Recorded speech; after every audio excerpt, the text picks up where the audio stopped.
కథల లోకంలో విహరించేందుకు, ఎన్నో నీతి కథలు నేర్చుకోవటం కోసం మీ అందరికీ చిన్న స్టోరీస్లోకి స్వాగతం.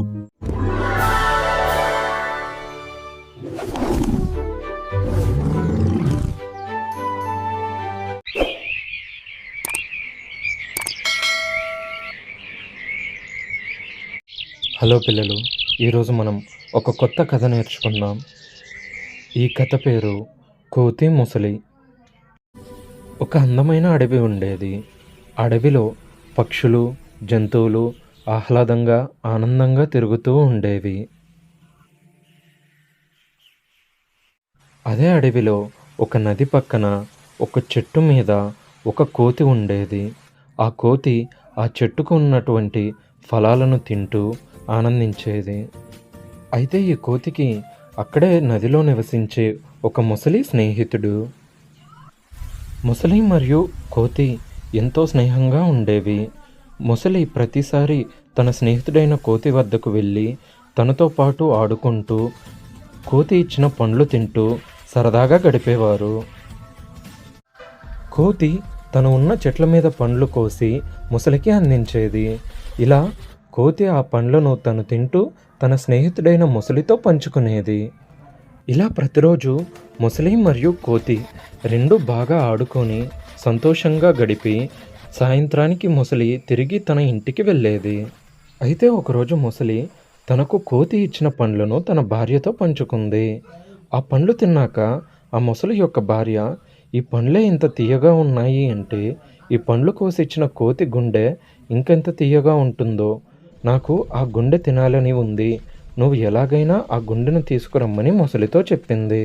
అయితే భార్య మాటలు విన్న ముసలి తన స్నేహితుడి గురించి ఏమాత్రం ఆలోచించకుండా తన గుండెను తీసుకురావడానికి బయలుదేరింది.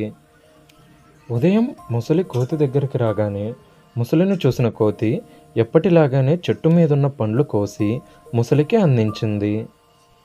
ముసలి కోతితో, నువ్వు నిన్నిచ్చిన పండ్లు నా భార్యకు చాలా బాగా నచ్చాయి, కాబట్టి నీకు మంచి భోజనం చేసి పెట్టాలి అనుకుంటుంది. కాబట్టి నువ్వు నాతో మా ఇంటికి రా, నీకు మంచి భోజనం సిద్ధం చేస్తాను అని చెప్పి కోతిని ఆహ్వానించింది.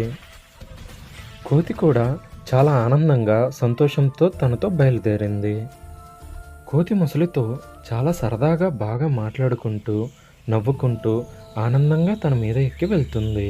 అయితే ఇలా వెళ్తున్న సమయంలో ముసలి తన యొక్క పథకాన్ని కోతికి చెప్పింది. తన భార్య కోతి గుండె కావాలని అడిగిందని, అందుకోసమే కోతిని తీసుకెళ్తున్నానని చెప్పింది. అయితే తన స్నేహితుడి నుంచి ఇలాంటి ఒక విషయం కోతి అస్సలు ఊహించలేదు. కోతి భయపడకుండా ఒక ఉపాయం ఆలోచించింది. కోతి ముసలితో, అయ్యో నా గుండె చెట్టు మీదే మర్చిపోయాను, నువ్వు ముందే చెప్పుంటే గుండెను నాతో పాటు తీసుకొచ్చేవాడిని, కాబట్టి మనం వెనక్కి వెళ్దాం, వెళ్ళి ఆ గుండెను తీసుకొని వద్దాం అని ముసలికి చెప్పింది. ముసలి కోతి చెప్పినట్టే తిరిగి ఆ చెట్టు దగ్గరికి తీసుకువెళ్ళింది. వెంటనే కోతి చెట్టు కొమ్మ మీదకు ఎగిరి ముసలి నుంచి తప్పించుకుంది. అప్పుడు కోతి ముసలి వైపు చూసి, ఎవరైనా గుండెను చెట్టు మీద పెట్టి వస్తారా అంటూ నవ్వింది. ఈరోజు నువ్వు నా నమ్మకాన్ని కాదు, నా స్నేహాన్ని కూడా కోల్పోయావని చెప్పింది.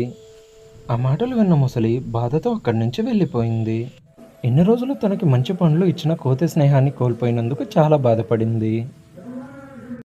ముసలి నుంచి తప్పించుకున్న కోతి తిరిగి చెట్టు మీద ఫలాలను తింటూ సంతోషంగా గడిపింది. కాబట్టి పిల్లలు, మనం ఎంచుకునే స్నేహితులు ఎలాంటి వారు అనేది మనకి ముందే తెలిసి ఉండాలి. ఒకవేళ మనకి ఎలాంటి ఆపద వచ్చినప్పుడు కూడా మనం భయపడకుండా తెలివితో ఆలోచించి అందులో నుంచి బయటపడాలి.